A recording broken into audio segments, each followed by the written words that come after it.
આગળ 84 સ્તંભોના સ્થાન છે, જ્યાં 84 પ્રકારની ભક્તિના પ્રતિકાત્મક છે. અનેક પ્રકારના કુંડો કામવનમાં, અનેક તીર્થો છે. કેટલા તીર્થોની ગાથા ગાઈ, માનો અનંત તીર્થો કામવનમાં વાસ કરે.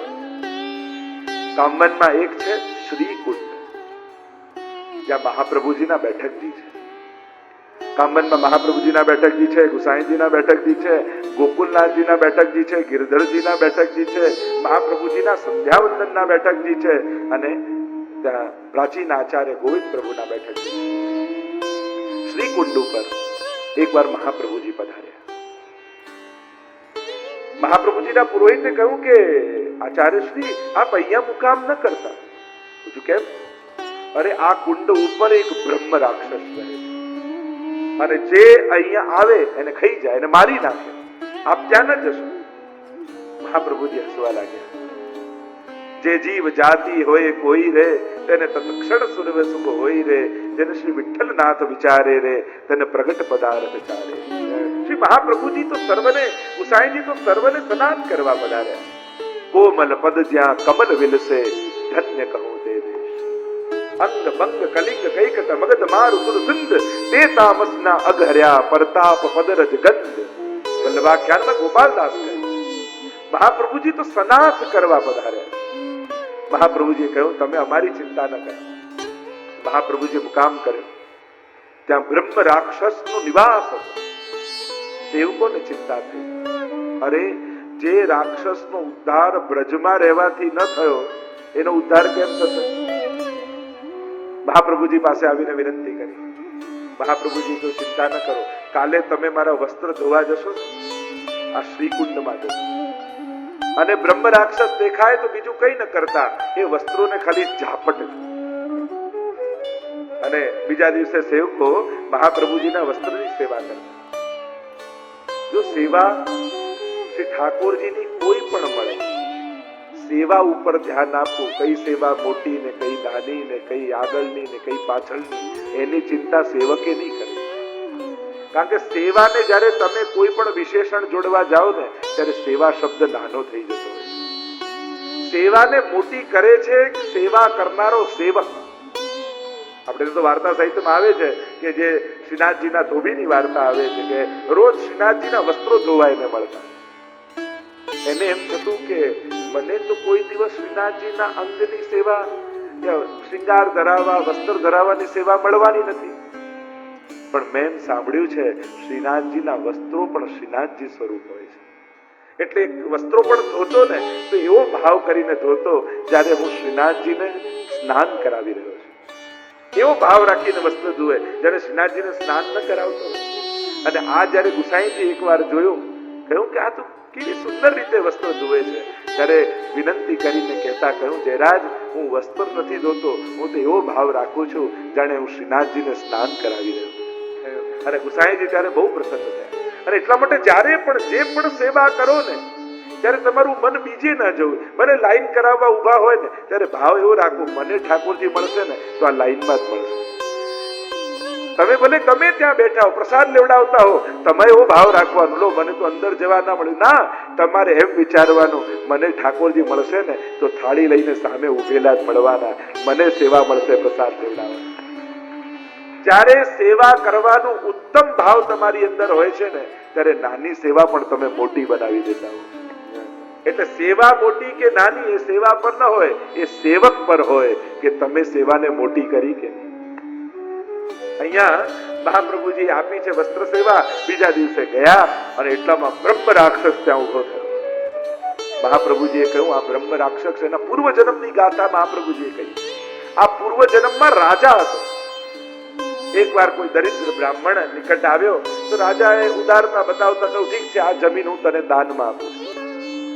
દાન આપી તો દીધું, પણ પાછું મન વિચલિત થયું. અરે આ જમીન આપવાની શું જરૂર હતી, ના આપ્યો તો થાત. જો ઘણીવાર આવેશમાં ઘણા લોકો ઉદાર થઈ જતા હોય, ઘણા સ્વભાવથી ઉદાર ન હોય, પણ માહોલ જોઈને ઉદાર થઈ જાય. પણ સત્કર્મ કર્યા પછી મન નાનું ન કરતા, નહીં તો તમારું દ્રવ્ય જશે ને એનું ફળ જશે.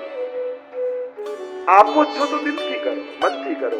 ઠાકોર, જો મારું મન તો નાનું હતું, પણ ઠાકોરજીએ કૃપા કરીને હાથ લંબાવીને મારી પાસે લઈ લીધું. એવો ભાવ કરો. પ્રભુને મારી સેવા લેવી હતી એટલે મને જ ઠાકોરજી નિમિત્ત કર્યો. અને પ્રભુ જ મનમાં, જો આપણે કાંઈ ઠાકોરજી માટે કરીએ એવા છીએ જ નહીં, આપણું મન એવું છે જ નહીં, પણ પ્રભુને તમારું લેવું હોય છે ને, એટલે ક્યાંથી આવીને તમારા મનમાં વસી જાય અને એવા સુંદર મનોરથો જગાવી દે. ત્યારે માનવું કે આ મનોરથ મારો નથી, પણ આ મનોરથ ઠાકોરજીનો છે, એમને મારી સેવા લેવી છે એટલે મને વિચાર આવ્યો. હંમેશા આવો ભાવ, અને પ્રભુ જ કરતા હોય, ઠાકોરજી જ વિચાર આપ, ઉત્તમ વિચારો પ્રભુ જ આપતા હોય.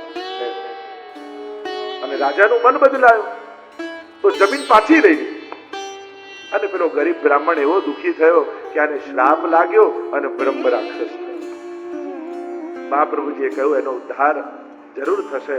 અને બીજા દિવસે જ્યાં આજ્ઞા કરી કે વસ્ત્ર છાંટજો, અને જ્યાં બ્રહ્મરાક્ષસ પ્રગટ થયો અને મહાપ્રભુજીના વસ્ત્રે વૈષ્ણવ પાસે હતા અને આમ ઝાપટ્યા અને એના જળના છીટા એની ઉપર ઉડ્યા અને એનો ઉદ્ધાર થઈ ગયો. એવો પ્રબળ પ્રતાપ મહાપ્રભુજીએ પોતાનો બતાવ્યો. દૈવોદ્ધાર પ્રયત્નાત્મા મહાપ્રભુજી છે. મહાપ્રભુજી તો આપણા જીવોનો ઉદ્ધાર કરવા પધાર્યા. ઉદ્ધાર થયો છે એવું આ સ્થાન એ શ્રીકુંડની બેઠકજી મહાપ્રભુજીની છે.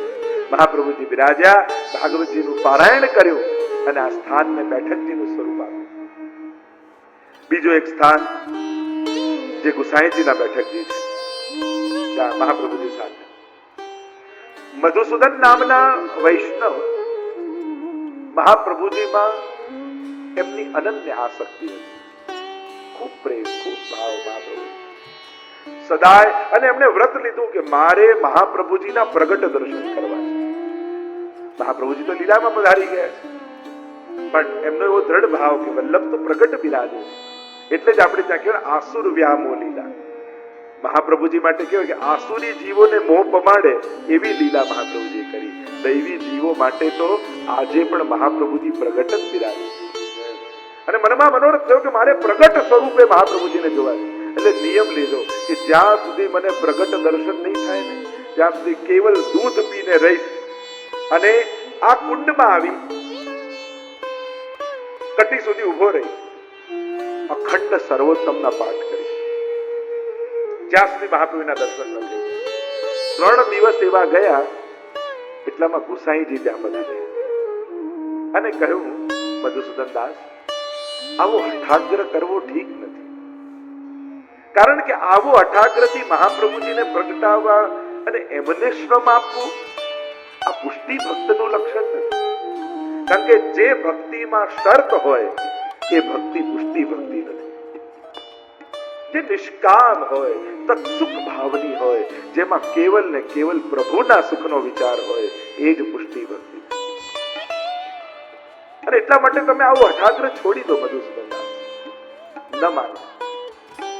ફરી સર્વોત્તમના જાપ કર્યા. 6 મહિના જાપ કર્યા અને ત્યારે મહાપ્રભુજી એમની સામે પ્રગટ થઈ ગયા. ગદગદિત થઈ ગયા મધુસૂદન દાસ. સાષ્ટાંગ દંડવત શ્રી વલ્લભને કર્યા. આપના પ્રગટ સ્વરૂપે મને દર્શન થયા. પણ હે શ્રી વલ્લભ, આટલું મોડું કેમ કર્યું?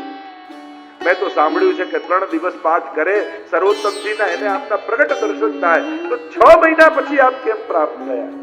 ત્યારે મહાપ્રભુજીએ કહ્યું, હું તો 3જા દિવસે ગુસાઈજી સ્વરૂપે તારી સામે આવી જ ગયેલો હતો, પણ તે મારા અને ગુસાઈજીમાં ભેદ જાણ્યો તો 6 મહિનાનો વિયોગ તને થયો. 6 મહિનાનો વિલંબ એટલા માટે થયો, મારી કૃપામાં ખામી નથી, તારા ભાવમાં શંકા હતી એટલે વિલંબ થયો. કારણ કે મારા અને ગુસાઈજીમાં કોઈ ભેદ નથી. અને એટલા માટે વૈષ્ણવે ક્યારેય પણ વલ્લભ અને વલ્લભ કુલમાં ભેદ ન જોયો.